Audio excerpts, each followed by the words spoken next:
heroes. There's a saying in Nashville, it all begins with a song. Some songs have become hits time after time.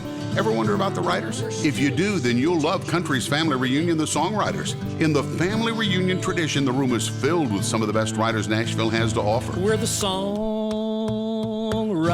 Over the years, these songwriters have filled the charts with their songs, and now we're about to get the real story of those songs from the people who wrote them. They share it all, from the heartbreaks to the hits, and everything in between. Some songs took years to write, while a few took only minutes. It's all here on Country's Family Reunion, The Songwriters. Oh, ain't we having a good time? We've got a saying in Nashville that says it all begins with a song. And you stop and think about it, and it really does, because before a singer's got something to sing, somebody's got to write him a song. Before a producer's got a record to produce or a musician's got a song to play on, somebody's got to write and create that song. And we're in the presence of some of the greatest songwriters that have ever graced Nashville, Tennessee on our Songwriters Reunion. All around this room, people have written titles that people are familiar with all over the world. So many times I think people associate the songs with the people that sing them. But we're going to go way down deep in the well this time and go back to the people that actually wrote the songs and what they sounded like maybe the day they were written, before all the bells and whistles were added to them. If there is a theme song for the songwriters in Nashville, it's probably a song that our buddy Tom Schuyler over there wrote back a few years ago called 16th Avenue. Where in the world did you get the idea to write that? Well, I had been in town just about a year, Bill, when I was 25, 26 years old. My wife and I had two little babies in a 900 square foot bungalow that we were able to afford, and I was sitting up late one night and pulled out my guitar. And, you know, I moved to Nashville because of songs and songwriters, not so much because I was enamored with the artists. I just loved songs. So, honestly, I was just tinkering, and I thought this would never become anything that anybody would record. So I wrote about 8 verses, no chorus. I thought the melody was kind of boring. I threw it in a drawer, and it sat there for about 8 months. And I pulled it back out again, and I thought, well, you know, there might be something there. I just wanted to celebrate the people who I loved and admired. And I thought it was interesting, you know, before the cameras rolled here today, that Larry Black read a psalm of King David, and then he quoted my song in the prayer. So that really raised my value a little bit, I thought. Did you think when you wrote that song, because it's kind of an inside song about the music business and about songwriting, did you think, well, maybe it's not commercial, maybe the public won't quite grasp what I'm trying to say? If you want to know the truth, Bill, I still think that. I am still amazed, and I'm a juggler too. I'm still amazed that I'm still amazed that it had the success that it had. And of the success that I've been blessed with in this town, that's still kind of my calling card. I mean, if anyone knows anything that I've done in this town, in this industry, it's having been the author of that particular song. And grateful for Billy Sherrill, renowned record producer, who heard it, and of course Lacey J. Dalton, who had an extraordinary voice, the kind of voice that, frankly, I sort of miss in our industry today. It was very recognizable, bold, but yes, I continue to be astonished that people, first of all, understood it, that it made anything. Yes, Wayne. Wouldn't you agree that is about as close a synopsis of Nashville, Tennessee, the way we know it? Well, I think, as anything anybody. How long have you been waiting to get that word in? He couldn't fit it in the song. I saw that on a speeding ticket. What rhymes with But I mean, synopsis? that's kind of in the nutshell. That song about all of us, what we've all been through. Flattered that you think that. I mean, it was my perspective on what I was seeing. You know, folks like you and everybody in this circle, and many others do. And you know, sometimes we're fortunate to have one good thing happen. You know, hit one home run, and you never hit another one. And I believe you've hit more than one. Well, Lay it on us. I think we need to hear a little bit of 16th Avenue from the man that wrote it, Tom Schuyler. well, thanks, Bill. This is in the key of C if anybody wants to. There's some more chords too, but it's in the key of C. Anybody wants to sing along, or. And I'll sing a verse or two that you've probably never heard, I guess.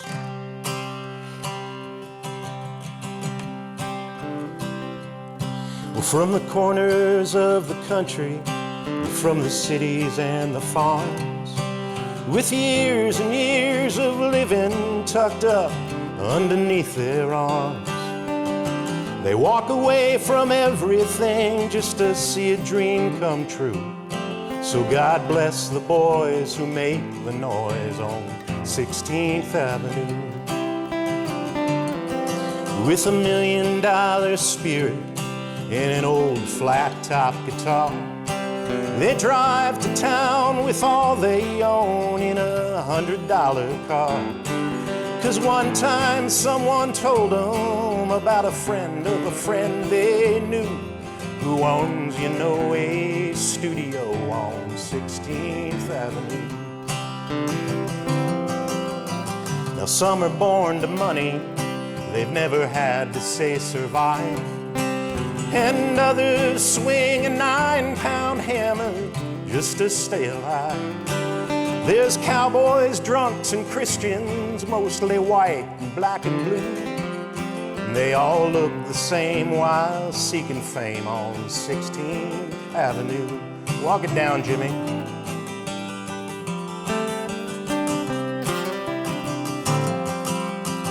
Well, every night for a couple of years, they all think of turning back. Every Merle, Bob, and Eddie, even Mary, John, and Jack. Every Mickey, Chris, and Rory, just ask Sonny if it's true.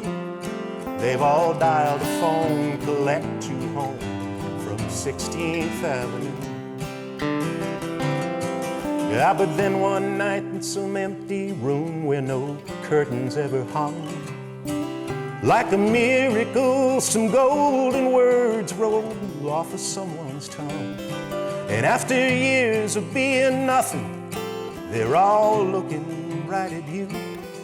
And then for a while you'll go in style on 16th Avenue.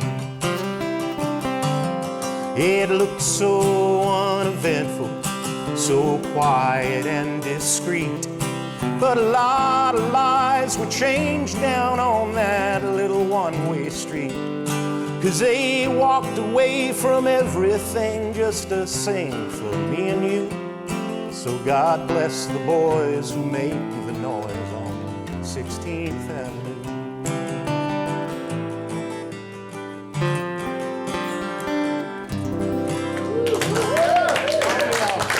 Thank you, guys.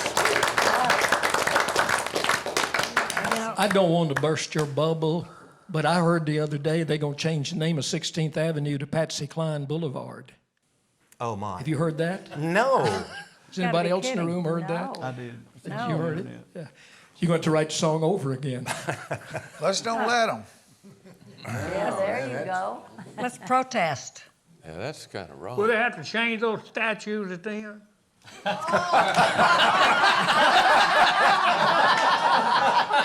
No, Jerry, they're going to keep your statue up there. They've finally got Owen blocked out, I think. I told Rock Kilo, first time I'd been in town in years and years, and I saw the statues, and I went back, I told Rock Kilo, who I play with a lot, and I said, Rock, you won't believe it. You go, at the end of that, I said, you won't believe what's there, and I described what's there. And he kind of looked at me and he said, yeah, he said, that's kind of the way I remember it. You know, Lee Miller's got a great song about that statue down there. It's called Hillbilly Porn. It's you all got to hear this thing. It's really good. Have you heard it, Liz? It's good. I remember when they were complaining that Webb had a guitar-shaped swimming pool. I used to fish in it. He had catfish in it. You knew that. You know, somebody told me. Was it really? Yeah. Catfish in it? We used to have a view from tree. We could look right down on it. And I I think he got in an argument with somebody, and he just put a bunch of catfish in there. They were pretty good looking fish. They had the mayor and the governor, and was dedicating the guitar-shaped pool. And Glenn Sutton rented a limousine, and they pulled right up front, opened the door, and he came out as the demon from the Black Lagoon, and ran through the opening and up on the up on the diving board and went like that, and then run and jumped in the pool and dive, went down, came out, and nobody ever saw him again. And the governor and the mayor was just going. Tom, why? Let me ask you just a question for people who are interested in songwriting and may want to. You sang some verses. You said you were going to some words that were not on the record. Why were they not on the record? Well, I think that some of the verses I sang, the one particularly where I mentioned the first names of some of my favorite writers, I probably wouldn't have gone over too well, perhaps in the public. And I think Billy Sherrill, in his wisdom, I was flattered. He called and asked me permission to kind of cut and paste some things, and they put together the final product that Lacey recorded. And actually, I have a question for you, Whispering Bill. Did you know that I was going to go first for a while? On the show today? Yeah, and why didn't you call me and tell me? Because I wasn't nervous, right? You got nervous. Why would you have wanted to know? I might have stayed home. I know what you mean. He's a tough act to follow, right, guys? That's Yeah. a very tough act to follow. You know, listening to Tom sing this song, and Lacey J sang it, I think, one time when she was on the family reunion, and I love her voice and everything, but I have always felt that the one that really sings a song is the writer. I don't care if they have a great voice or if they don't have a great voice, they have the feeling of the song. Right. And they put it across. Thank you. A lot of, well, in No, I most think, cases. you know what, Jan, I think that'll be proven time and time again today that there is a certain Well, they know where attitude. the song's coming from. Sure. And, I don't think anyone else, no matter how great of an artist they are, or producer, whatever, they don't have that gut feeling, everything from the writer. Did you Thank ever God record for it, the Tom? artists, though. I did record it. I had, of course, an extraordinary recording career. I recorded it a long time, right after I wrote it, actually, Bill. I had a deal way back on Capitol Records. I think most songwriters had a deal on Capitol Records at one time or the other. But, it was, it didn't make any hay, as they said. It was a deal I did record breaker. it. It's a great song Thank you. and a great way to get this started. Looking across the room, my buddy Dickie Lee over there. You've spent a little time on 16th Avenue, pal.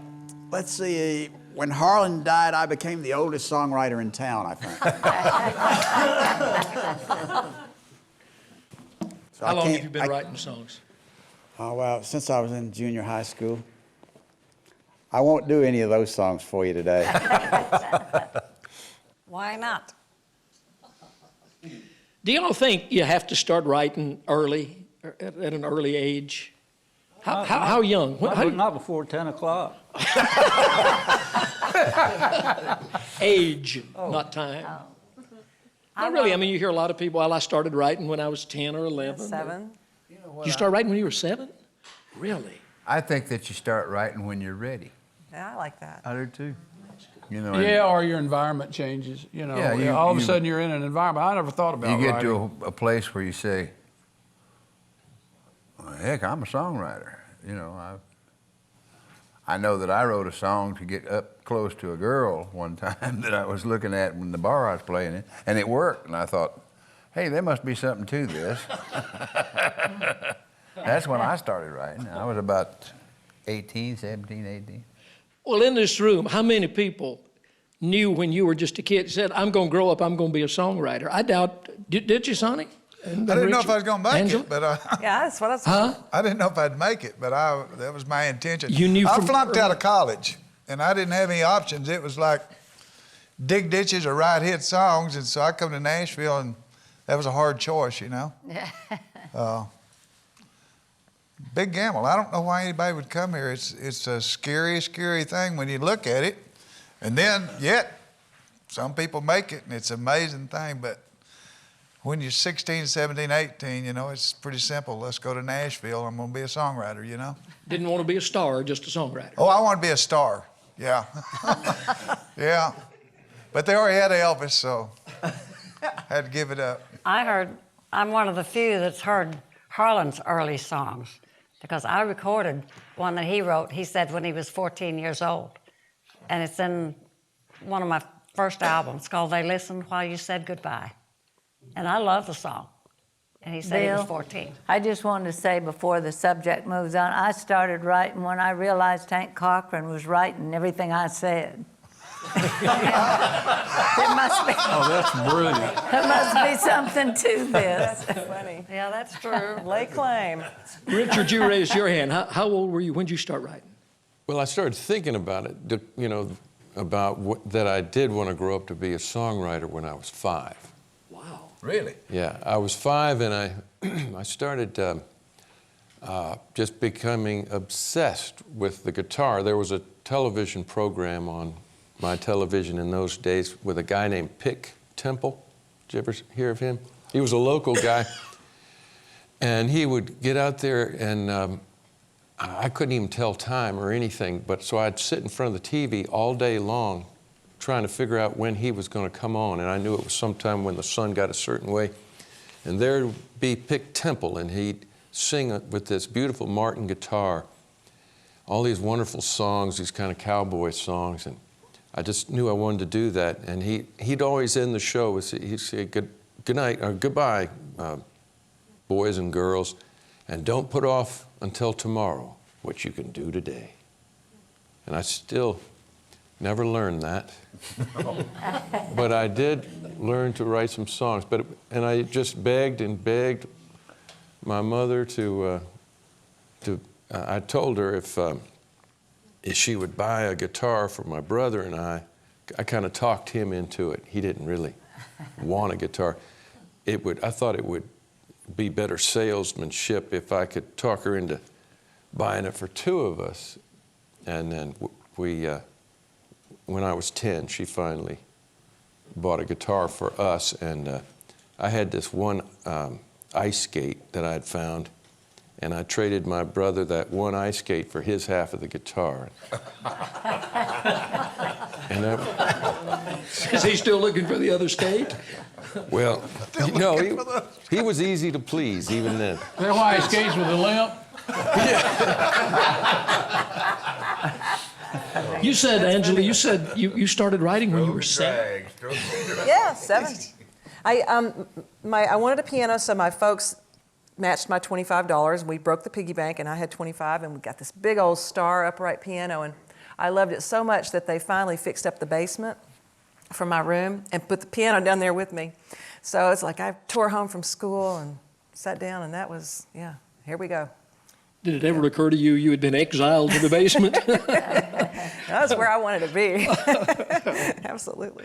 I got away from Dickie and his left-handed guitar. Do you string your guitar backwards or just... No, it's right, but it's backwards. Upside down. Right, but it's wrong. It's like, that's why I got Jimmy to sit next to me today, because we mirror image each other. And I try to watch everything he does. Dickie Lee's written some of the greatest songs in all the country music. I'm sitting here looking at all these titles on the floor, and I'm looking right there on the top line. She Thinks I Still Care. Yeah, well, my What a favorite. song. Wow. Any great story behind how you wrote it? That was actually one of my first successful hits. It's been downhill ever since. But no, I wrote this song. When I wrote this song, I really wasn't thinking about trying to write a hit song. I was writing about the first girl that I ever fell in love with, and she messed me all up. So did the second one, and we could go on and on. But things, I'm very thankful for this girl, because this is the most successful song I've ever had as a songwriter, and it still just keeps getting cut. You know, and I keep thinking, how long is this going to last? But Forever. It'll last I forever. hope. Great song. Yeah. Well, thank Be you. there forever. You want me to do it? Absolutely. Yeah. You read my mind. All right.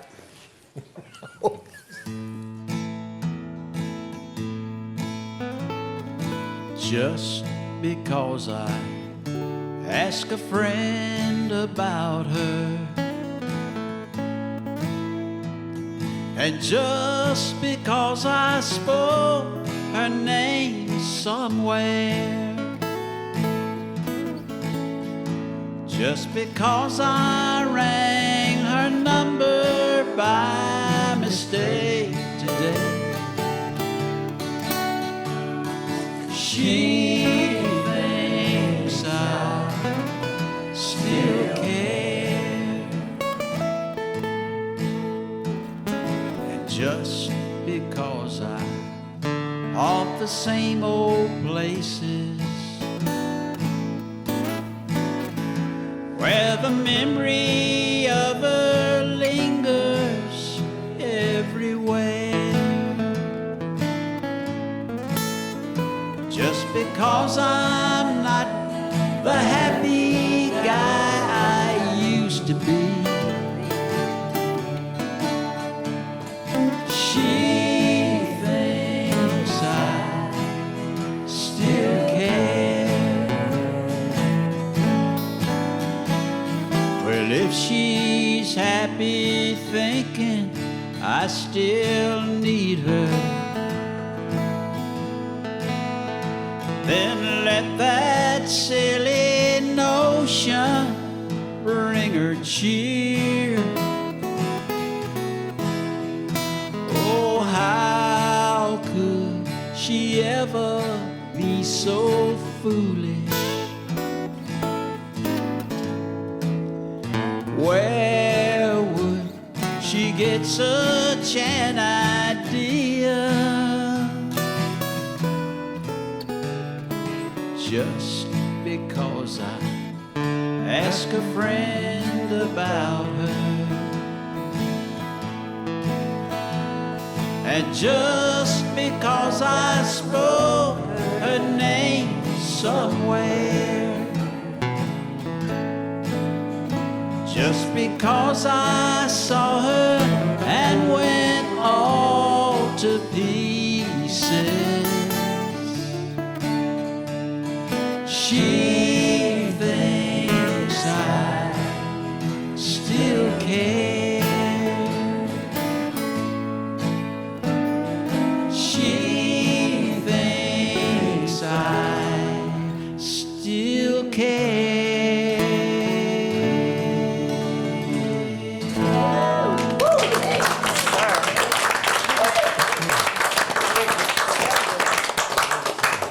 See, now that's a great song where everybody knows the words and everybody in the room singing along with you. It's like food for the soul. It's like food for the soul, Dickie.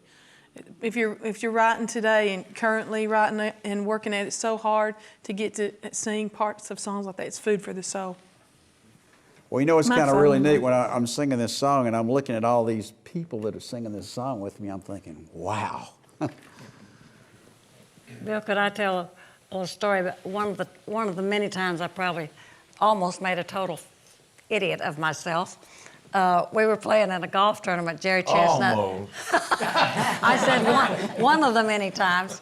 Jerry Chestnut and Dickie and I were playing in Roy Clark's golf tournament. And ordinarily, I do know the writers of most of the songs that I sing and everything, but I love that song. And so at the golf tournament, we sang a couple of songs one night. And I thought, okay, what can I sing that the band will know with no rehearsal and everything? And I thought, you know, they'll everybody know that one. And Jerry and Dickie were standing over at the side, and I was going to run over a couple songs with the band. And I started to do this, and Jerry was, they were kind of laughing, and Jerry's the one that saved my life. If I had done this, I would have felt like, awful. He said, you do know that Dickie wrote the song. And I said, oh my God. Oh, if I had done that, I would have never lived it down, and I still haven't, because I think They still forget it. But I never still think of that song, and I don't remember. Old boy came up to me in a nightclub somewhere one time when that song was real popular. He had had a few to drink. He said, "Sing that song called She Don't Think I Still Care Some." Well, anytime I sing that song now, I always say that it was a Dickie Lee song written by him, but I sing it with his permission, and he isn't here. Who were some of the bigger artists who've recorded that song over the years? Well, it's really, I mean, it's great. Like Elvis, George did it first, George Jones. And you know what's really funny? That was back in like about '63, and when it had run its course, you know, I thought, well, you know, that's it. And then a few years later, Anne Murray did it, and she had a #1 record with it. George's record went to #1, and then Elvis did it, and he had a #1 record with it. And wow. Actually, I forgot to tell y'all, but this girl I wrote the song about, I finally made enough money off of it to have a contract put out on her. I had her killed.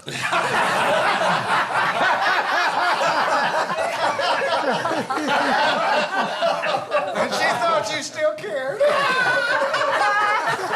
I thought you was going to say she came back and wanted half the song. Yeah. Hey, you didn't tell them about the Pinkerton Bowden version that's of it what I either, wanna you hear. know. That's, I helped them write that. I know you did. She thinks I steal cars. I love that. Love that version. She you not thinks heard it, I Bill? steal cars. Yeah, do you know a little bit of it? Who'd you write it with? No, not really. Very good. I never- got a bathtub full of transmission parts. She thinks I steal cars.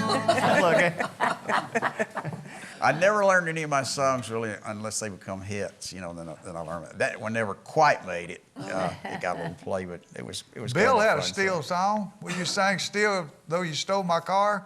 Yeah. Yeah, I know everybody did. Feel free to doodle a little bit if you want to, Sonny. That's all I know. I wouldn't do it with you here anyhow. It'd be Whitey Schaefer's written a few songs, boys and girls. Mm-hmm. Yeah. Some I'm of a the throwback because I didn't start writing until I was 30. Really? I moved to Nashville when I was 33 years old to spend a couple of weeks and kind of look around, and stayed 43 years so far. Thank God you did. I had to have my heart knocked down a couple of 3 times before I started writing. Then they kind of wrote themselves, like most of them, you know. Didn't have to do much thing. I didn't even know any songwriters down there in Texas. Anyway, that's my story, and I'm speaking to you. If I'd have started when I was 5, I could have probably been wore out. Don't tell them what you'd have done. done. I'd been burned out by the time I was 13. When you're as good as you are with music, it don't take very long. It ain't That's a something good you got to thing. dwell on and hang around for years trying to. It don't take long to live You're one not up. Either, I'm carving one of telling them you. balls within the ball in a littler ball or something. I mean, your Do you want songs me are to so to the point. Sing now, Bill? or- Absolutely. Yes. Well, let me get my little new Takamine around here now. He's one of my favorite singers ever. Yeah, The White. I always call him the White. You got people who are talented, and then you got people who are gifted. Well, So Whitey brought that, something. that goes a long way in the process. Not that many people, but he brought some soul to it. Yeah, I know. Just soulful. He sings good, too. Tacky. You need to know that. This song is a true story, kind of. I changed the names to protect the guilty, and changed the names of the towns, too. And when I get to the end of this song, I'm going to sing a little something that I had to kind of update it. All my exes live in Texas, and Texas is a place I dearly love to be. All my exes live in Texas. That's why I hang my hat in Tennessee. Rosanna's down in Texarkana, wanted me to push her broom. Sweet Eileen's out in Abilene, she forgot I hung the moon. And Allison in Galveston somehow lost her sanity. And Dimples, who now resides in Temple's, got the law looking for Whitey. All my exes live in Texas, and Texas is a place I dearly love to be. All my exes live in Texas. That's why I hang my hat in Tennessee. Oh, take it away, Jimmy.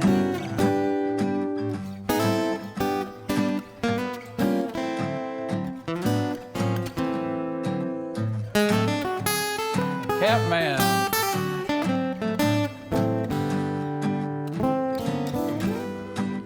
I remember that old Brazos River where I learned to swim, but it brings to mind another time when I wore my welcome thin. By transcendental meditation, I go there each night, but I always come back to myself long before daylight. 'Cause all my exes live in Texas, and Texas is a place I dearly love to be. All my exes live in Texas. That's why I hang my hat in Tennessee. Some folks think I've been hiding. It's a rumor that I'm dead, but I'm alive and well in Tennessee.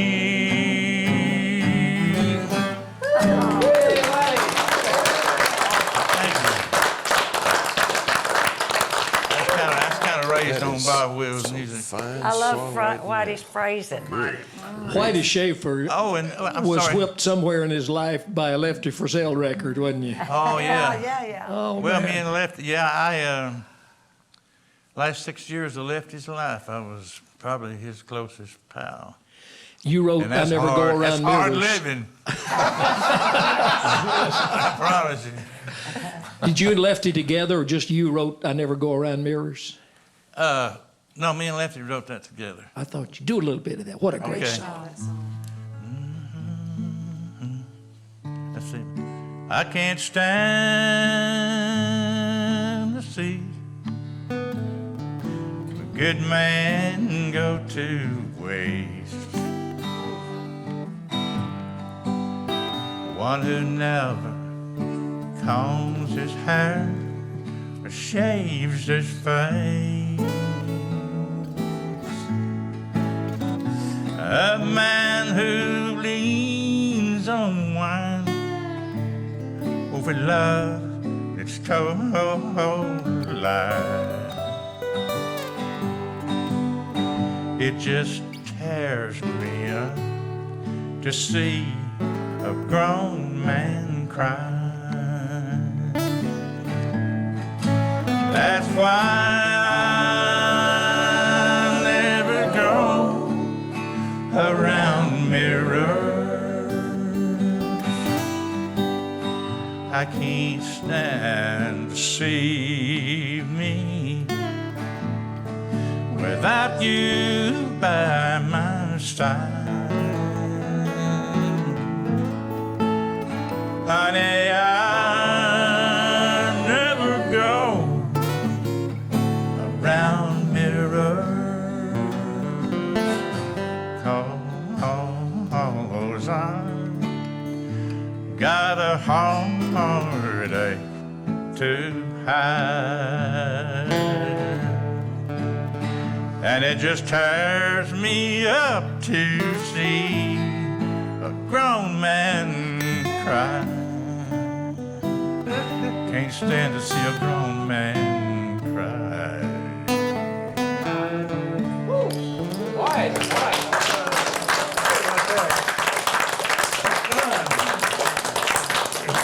I don't get out much So much anymore, heart. huh? Sings with so much heart. Your heart. Tell us a Lefty story. You say you spent the last 6 years of his life with him. Yeah, well, I got a lot of them.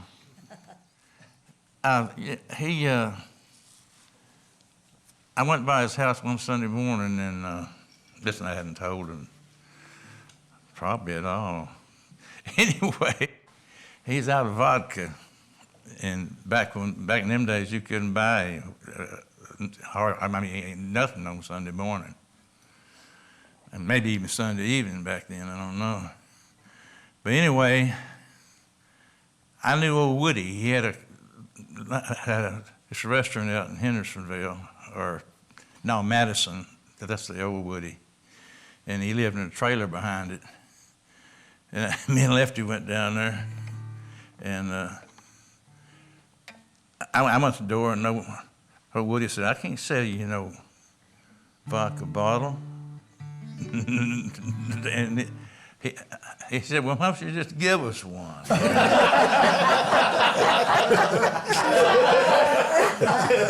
And he did. And it was pop off. And he said, "Let this, you take a couple of drinks of this and you start popping off." That's just a little something, It's just... Hey, guys, I think we ought to all thank Jimmy Capps for bringing his guitar and helping everybody out here today. That's terrific. Sheriff? I didn't know there'd be a It's great of you to do this. Thank you. Had to learn a lot of songs, didn't you? We did, yes. Great songs, great songs. Guy Clark. Larry Black. There was a poker game going next door, and I found a gambler that was over there, and I asked him if he'd join us. So I think we have Mr. Schlitz here somewhere. In the house. Enter him in the room. I'll go back to the poker game. Hi, bud. Here, sit here. Please do. Can I sit this somewhere? How come you get to show up late?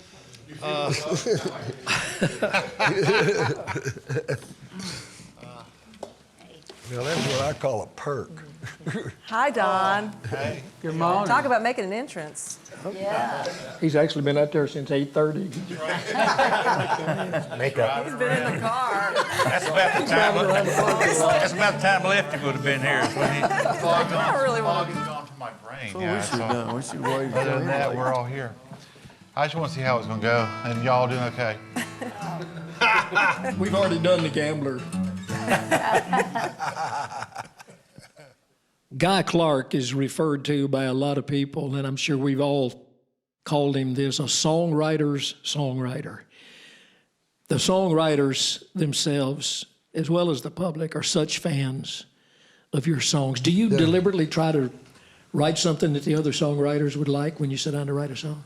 No, not with that in mind. I try to write the best song I can write, and that it's obviously not for the marketplace, most of it, It's pretty, I'm just trying to save my own life, Man, you've written some great ones. Did you start early? No, I didn't. I didn't start writing until, I was 27, 28. Did you have to wait for somebody to break your heart like everybody else? No. I heard Townes Van Zandt sing the first song he'd written, and I said, man, if he can do that, I can. That's too truthful, man. Oh, dear. Everybody in this room has probably got a favorite Guy Clark song. Yeah. Request one. Randall Knife's my favorite one of his. Randall Knife? For a fact. Great song, great story. I could do that if that's what you'd like to hear. I'd listen to it, I can tell you that. Well, this is a song I wrote for my father on the occasion of his death.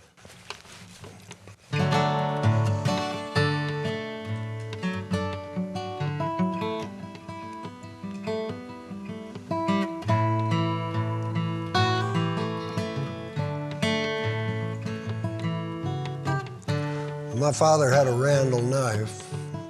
My mother gave it to him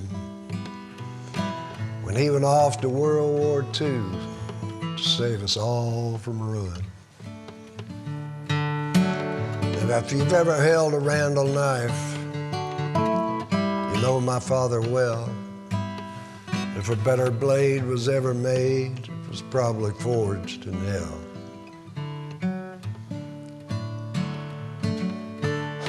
My father was a good man.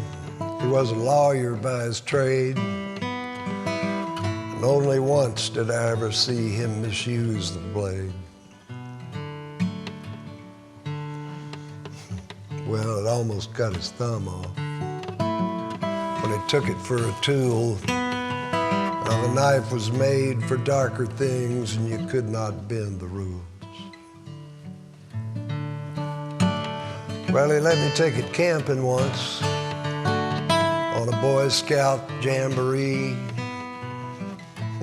I broke a half an inch off trying to stick it in a tree. Well, I hid it from him for a while, but the knife and he were one. And he put it in his bottom drawer without a hard word one. There it slept, and there it stayed for 20 some odd years, sort of like Excalibur, except waiting for a tear.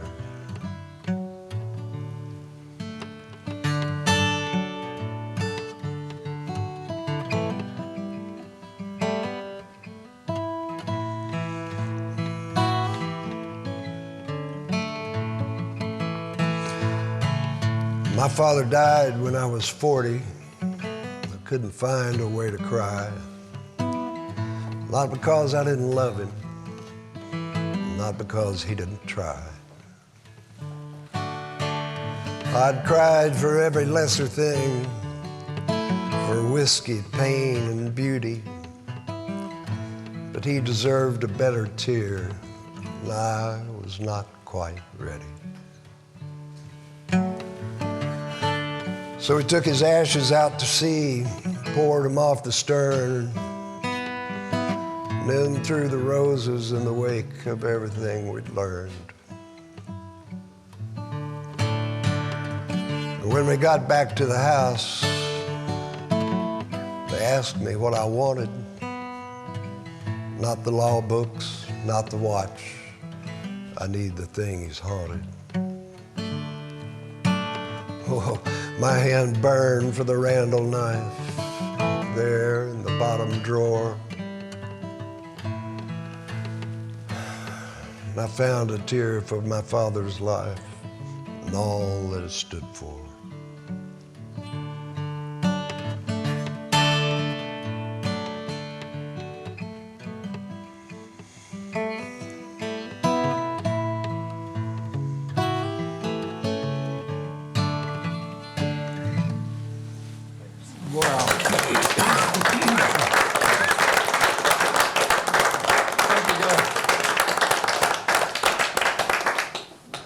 Can I borrow your tuner again, Richard? I can't believe I got this far. And I'm sure they ask you this all the time. Yeah. Is it autobiographical? Oh, absolutely. You know, I wrote about 2 weeks after my father died, and I didn't expect it to be a song. It was just a cathartic, something I wrote, you know, to deal with that. And everybody I'd read it to said, man, I want to make a song out of that. Well, you did that. There you have it. You think the best songs are the songs that we actually do live? Oh, yeah. Well, obviously we write what we live and live what we write, but we don't always do that. Well, sure, I've had the best luck writing about stuff I know about. You know, it happened to me or a friend of mine, or somebody told me about. rather than just making it up completely out of thin air. So you really grew homegrown tomatoes? You bet, man. I get hungry every time I hear this song. That was a love song. I first put it out, and I got to get in tune here. We tried to get it played in New York on country radio, and we just don't do novelty songs.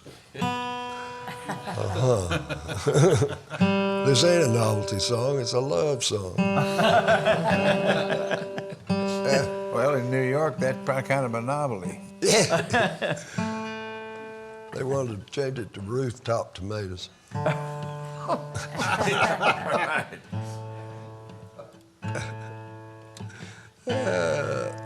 Bill, how many, can I just see, just for my own curiosity, how many folks in this circle are from Texas?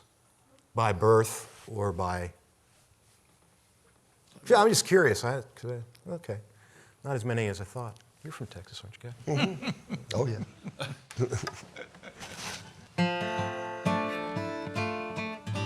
Well, I'm having trouble getting in tune. Bill, why don't you run around to somebody else and we can come back and get it. If you promise not to leave. We got 4 good-looking girls sitting in the circle. I don't think we've called on to one of them to sing. Celie, want to volunteer? No, but that's never stopped you before. You were married, of course, to the great Hank Cochran, one of the greatest songwriters that ever lived, and hopefully he'll join us here in the circle in a little while. Did you get interested in writing because of your relationship with him, or were you already interested in being a songwriter? No, I was joking earlier when I said I got into writing, when I realized that is true. Every time I'd say something to Hank, he'd say, "Is that original? Is that yours?" And the next thing I know, I'd hear him singing it, you know. He had the audacity at times to have me sing it to him. I was like, wait a minute. As in the case of, we were at something, I don't know what, and I was sitting there fidgeting with his sleeve, and he said, "What is it?" And I said, "It's only love, it'll go away." Well, the next thing it said, "Here, sing a little bit of this," you know. But I was trying to learn to write early on, and I was hearing one of the guys saying, you know, you didn't think about it. But where I grew up in northwestern Pennsylvania, everybody said singing and writing, that's a great hobby, honey, but you need to get an education because you can't make a living doing that. And it wasn't until I moved to Southern California that I met people who were making a living singing and writing songs. And so I got the courage to jump in there. But like Wayne said, I was trying to think the first time that I remember on an interview of saying that I was a writer. Oh, yeah. Because That's a big step, isn't it? It was, yeah. If you'd say that, then you got to write. Yeah, you got to back it up. Right. But I do have to say that I learned so much more after I met Hank. And I came in at an era, looking back now, I realize how fortunate I was, and hung out at Pamper Music on 2 Mile Pike with Harlan and Hank and Willie, Ray Price coming in. And actually, before I moved to Nashville, Roger Miller had moved to LA. And so I spent some time with Roger out there. And I look back now and think, what a great opportunity to learn. I learned a lot of things I probably shouldn't have learned, but I did learn a few things about songwriting. And I remember looking at all these guys and trying to figure out what each one did that was unique to them, and that was always fascinating to me. Roger, certainly his wit and play on words. But I remember, I think probably one of the best things I learned from Hank is he said, don't ever make anybody ask you what the title of your song is. That's right. You know, make sure they know it. And he said, if possible, start with it and end with it. And that's something they don't do as much today as they did back years ago. It's all formulated. Huh? Formulated. Yeah. We used to write because we wanted to write and we liked it. Now you have to write because they want it that way. No, you don't. Yeah. You think that takes a lot of the soul out of it? It doesn't for the new world, but it does for me a little bit. Yeah. Nobody cares about soul anymore. They don't. I'm not sure they know what it is because they don't hear it. I don't think they do. I mean, I'm not, this sounds sour grape, but it sounds to me like most people sound alike. They all kind of, they're great singers, but they kind of sound alike. And I don't know who's who, you know? And back in our day, you knew, Bill Anderson, you knew Bill Anderson when he had a hit. You knew who it was. George Jones, everybody, they had their, and I miss that myself. Of course, I don't listen a lot to miss much of it. You're talking about the soul and the feeling. Willie Nelson, I remember Willie telling me this. He said, remember, if you don't feel it, nobody else is going to feel it either. And I think what's happened is everybody fell in love with the way Merle Haggard sang over those years when he was such a star. And they all grew up trying to sound like Merle Haggard, and now, by God, they all do. There ain't any individualism Hank Williams anymore. Sr. everybody wanted to sound like too. Huh? Hank Williams Sr. A lot of folks wanted to sing like Hank Williams Sr. Every one of those 20 I or always 30 wanted year to hear a span. woman sound like Ray Price.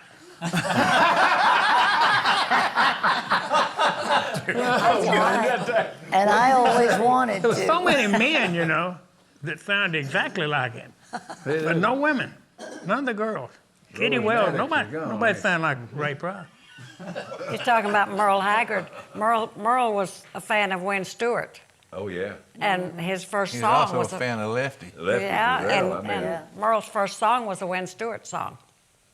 You know, I think one thing that's really different between this era now and when we first started is that I know all of us, whether we wanted to be an artist to just write songs, we did it because we loved it, and we didn't think about, well, how much money am I going to make doing this Not thing? at all. Oh, and today, a lot of these kids that have these bands, the first thing, they've never even been out on the road before, and they're demanding these prices they're going to get. I remember a while back, Amy Grant was telling a story about when she first started, and somebody said, well, would you do this show for $500? And she said, I don't have $500.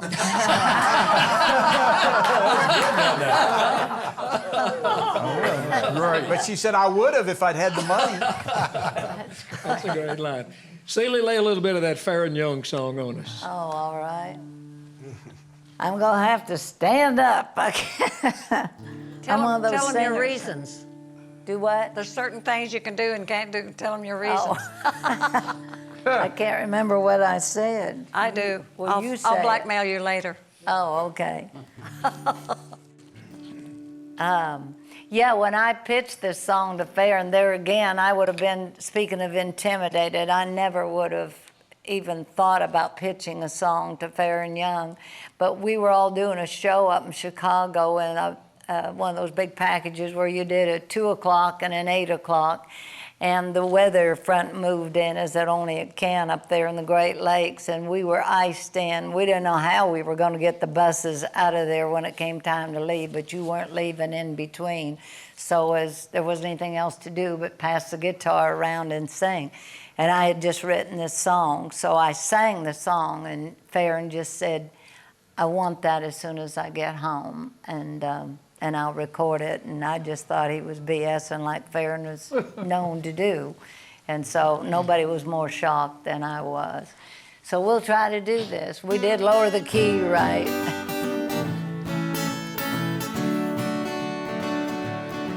So many times I told you I was leaving.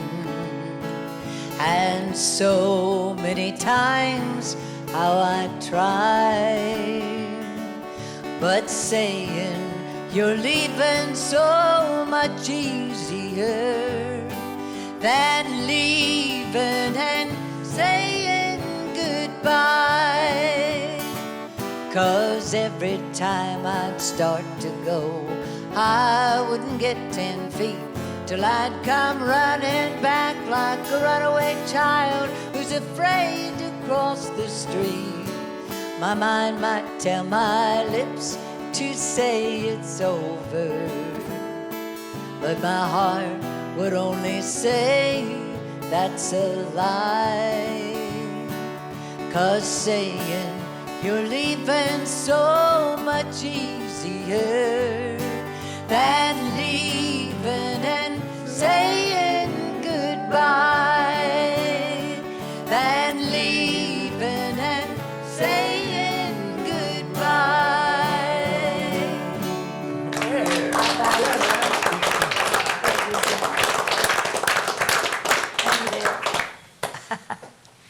Is that close enough to Ray Price for you, Jerry? As a shuffle? Yeah. Not really. That's as close Sounds as like I fun. could get. Yeah. Great. Great. I always liked that song. I'm glad I didn't even know you wrote that song. Neither did I. Who did you think? Bless your heart. Thank you. Well, see, that's the great thing about what we're doing here, associating songs with people, because, as I said earlier on, so many people that just associate that with Farron and don't really realize that Jeannie Seeley wrote Hank it. always said he wrote it. Who did? I wouldn't be surprised. I taught her everything she knows. Is that Hank's seat there you're saving for me? I don't know. I heard he was supposed to be here. That'd be That'd be fine good. with It's me. got a split in it. Somebody asked me, said, would it be a problem if you sat beside Hank? And I said, no, it just gives me a whole lot more stories to tell. You know, real quick on Farron. Farron's the one who told me early on, he said, Jeannie, learn to be an entertainer, because as an artist, the records are going to come and go. But he said, learn to be an entertainer and you'll always work. And since this is my 43rd year at the Grand Ole Opry, I guess that worked, because I'm sure not doing it on my hit records anymore. I've been a little slow with that. Well, you're a great entertainer. Thank you very much. Singer and songwriter. Thank you. Learned some of that from Dickens, too. Dickens Haven't we said all? just a third of it's singing, Seeley. You know what the 2/3 are. Total BS.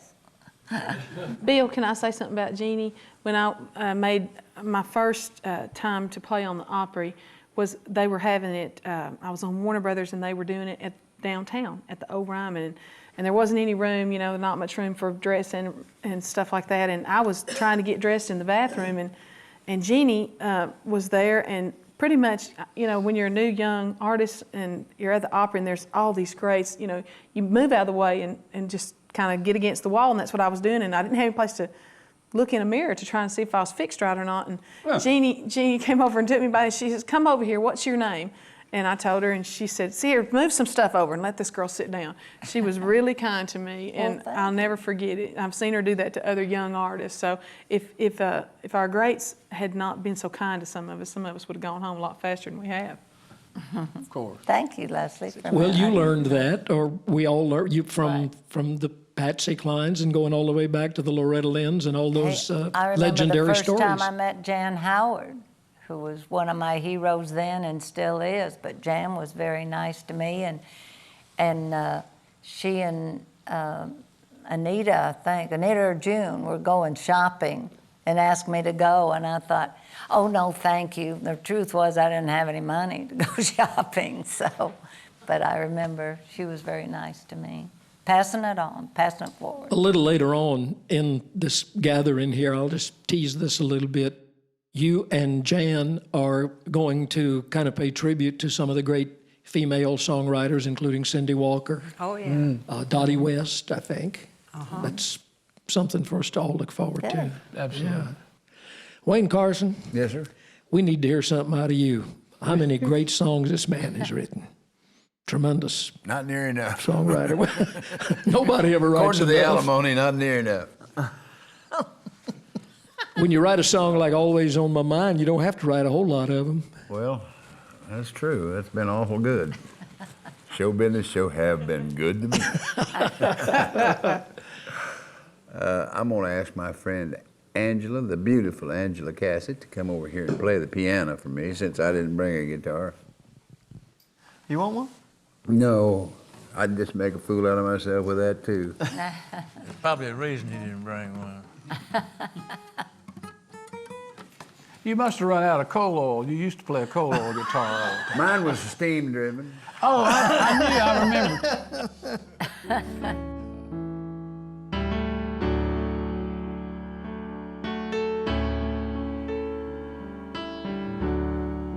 maybe I didn't love you quite as often as I could have. And maybe I didn't treat you quite as good as I should have. Little things I should have said and done, I just never took the time. But you were always on my mind. You were always on my mind. Maybe I didn't hold you all those lonely, lonely times. And I guess I never told you I'm so happy that you're mine. If I made you feel second best, girl, I'm sorry I was blind. But you were always on my mind. You were always on my mind.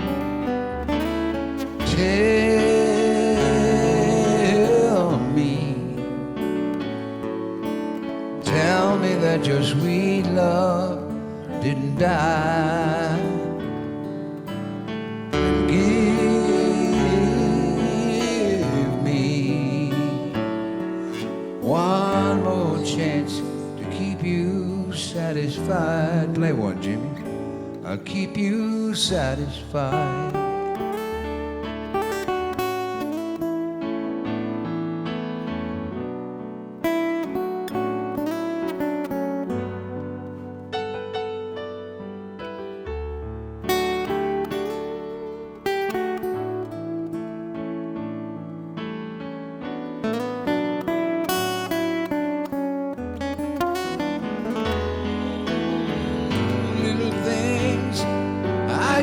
Said and done, I just never took the time. But you were always on my mind. You were always on my mind. You were always on my mind.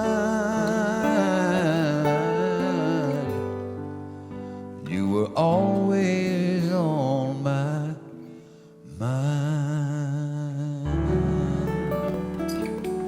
Yeah.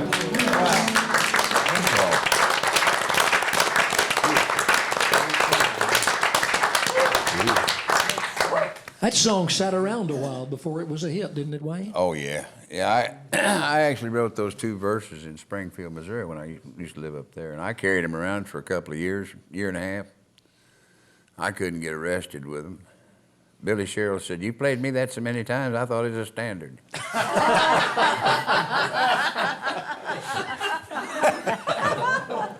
And I finally ended up in, cut it over in Memphis. Chip said, "Let's play that." We were doing a session, several songs, and he said, Chip's Moment from over American Studio. And he said, "Let's do that Mind song."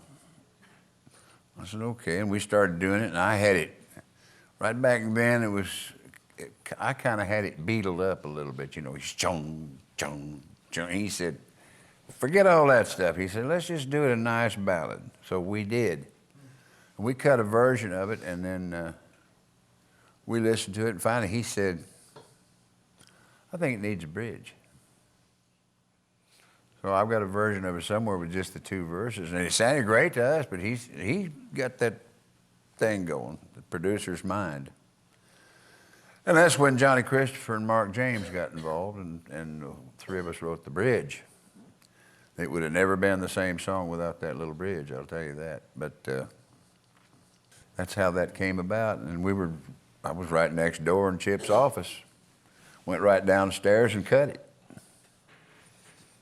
And brought it over here, and I won't name names, but there was an old boy that owned a record company out in Hendersonville. It was a pretty big company that had a lot of big artists. We couldn't wait. We got over here, we flew over in that little Skymaster that Chips had. Flew under it was a day like today, flew under the clouds and couldn't wait to play it for him. We played that dude for him, and he looked at it and he went, I don't think the world's ready for that. And we were just heartbroken and mad all at the same time. We cussed him all the way back to Memphis. Chip said, you wait and see. One of these days, I'll find the right guy for that song. Around. He said, I think if you got it right now. Well, everybody that ever recorded it learned it off what became a demo, because they wouldn't put it out as a record. And it just kept underlying and underlying. You'd hear it pop up here. It was in that expose movie that they did about the governor, Blanton. Brenda Lee recorded it first. And then Evis. And then later on, a few years, John Wesley Riles did a heck of a record on it. And then the Red-Headed Stranger cut it down at Pedernales, Texas. And then some years after that, well, 7 or 8 years after that, this group in England called the Pet Shop Boys, those two guys. They cut it and had a bigger record than anybody. Their record outsold everybody's record combined. And then, and it just keeps getting recorded. Every once in a while, somebody will put it on an album, or it'll be a theme or something like that. And the last one was Michael Bublé cut it. Ooh. I didn't know they sold that many records. Ooh.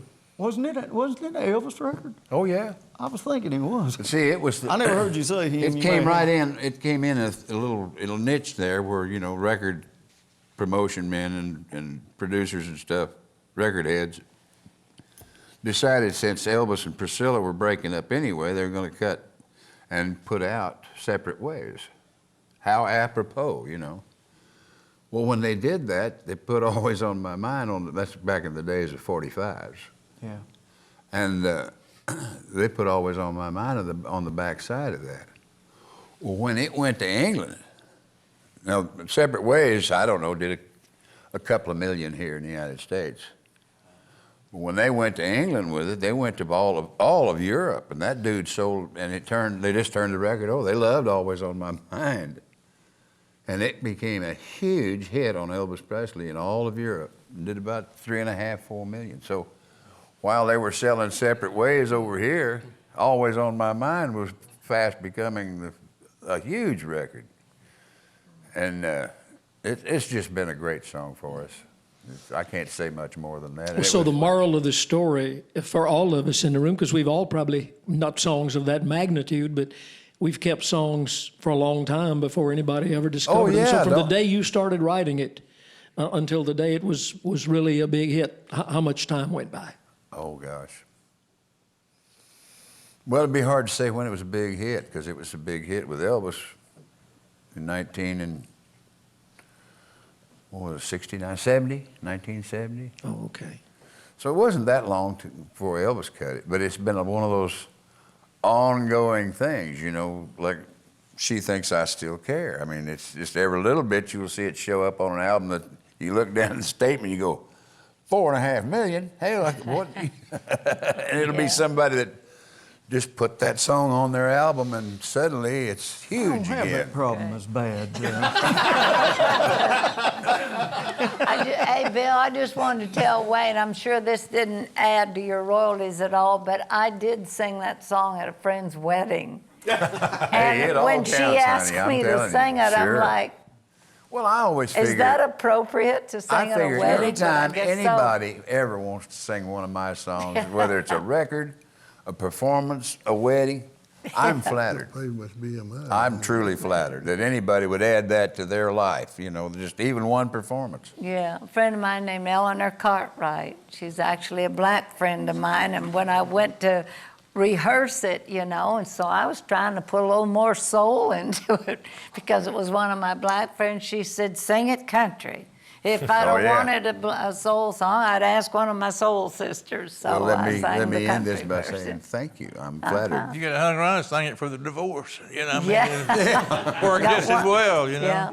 Mr. Yeah, Carson, I can guess I ask so. you a question about that song? Mr. Carson. Did you gee. write that at night, or do you remember when you wrote it, the first verses, did you write I it wrote at it night? just one afternoon, as I remember, sitting at my table in Springfield, Missouri. Of course, my mornings have all been afternoons, so that was One morning over coffee. That'll be a song next week. Yeah. Don't drop titles here, yeah. But, yeah, Bill and I were just talking about that very thing a while ago. I said, you know, you get those every once in a while that wake you up in the middle of the night, and some put you to sleep, and then some you just sort of, they greet you when you wake up because your mind is empty at that point, or as empty as it's going to be all day. You haven't had anybody call you and say, you're late for your dinner. So I don't know what is that, the beta side or the alpha, whatever it is. Anyway, it's empty. And you start filling it up, and pretty soon. That's why I've always said the greatest songs in the world were spontaneity based and didn't take hardly any time, because the idea is there, just write the story. I call that magic, because sometimes there's just something in spite of any and everything.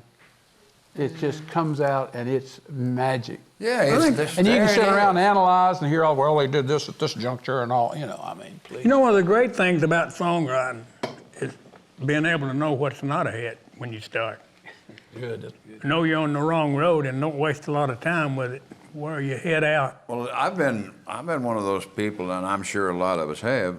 You say, excuse me, I got to go to the bathroom. You come back, you got the song, and forgot to go to the bathroom. You know, Oh, anybody. yeah, I remember what I was doing then. Well, Even if you're let's not a try it. songwriter, I think anybody can listen to 10 songs, and if that's one of them, they can pick it out. Oh, Yet a lot of songwriters will write 10 songs, and only one of them's good, and the rest of them are just horrible. And somebody said, well, how do you pick it out? And I said, well, you know, if I had a baby born, a baby daughter, and she was ugly as hell, I'd love her. But I'd know she was ugly. And I wouldn't enter in no beauty contest. Picture to nobody. Maybe that's right. By the way, Jerry, you want her back? A lot of people do just waste all their time on nothing. Well, at what point do you know? How do you? Where do you draw the line? And say, I know this is not going to be any good. I get chills. When it is good. Yeah. And you have to be born with that inside voice that comes with being, I think it comes from God, that inside voice that tells you, just like he said, you know it's good or you know it's not good. And I tell you what, it's a terrible thing when you get with someone who doesn't have that daggum voice. They'll beat you up all day long over it, and you're just you want to tell them that there's just What's nothing wrong in with that. that? Right, and then you get with somebody else, maybe just some young kid that has that is so strong, and they don't know they have it. And you have to say, that is awesome. They don't know. So I think what he's saying is right. I remember when you Dickie, have to know inside yourself. I had that, I've been privy to a couple of these. One of them was Jerry and one of them was Dickie Lee. I remember Dickie taking me over to, what was the name of that little studio in Memphis? Is it Sonic? Sam's little joint over there, that little 4-track studio. I can't I remember. mean, the you name played of it. me patches. And I said, oh, don't let your shirt tail hit your butt till you get to the record company with that. And the other one, I was privy enough to sit down and we were having a little aperitif and a guitar pull, and Jerry Chestnut played me 4 in the morning. Whew, yeah. Played several of us 4 in the morning, but I was there, and I heard that, and I said, man, if it ever gets any better than that, I'm just going to go cut my wrist somewhere. It's so great.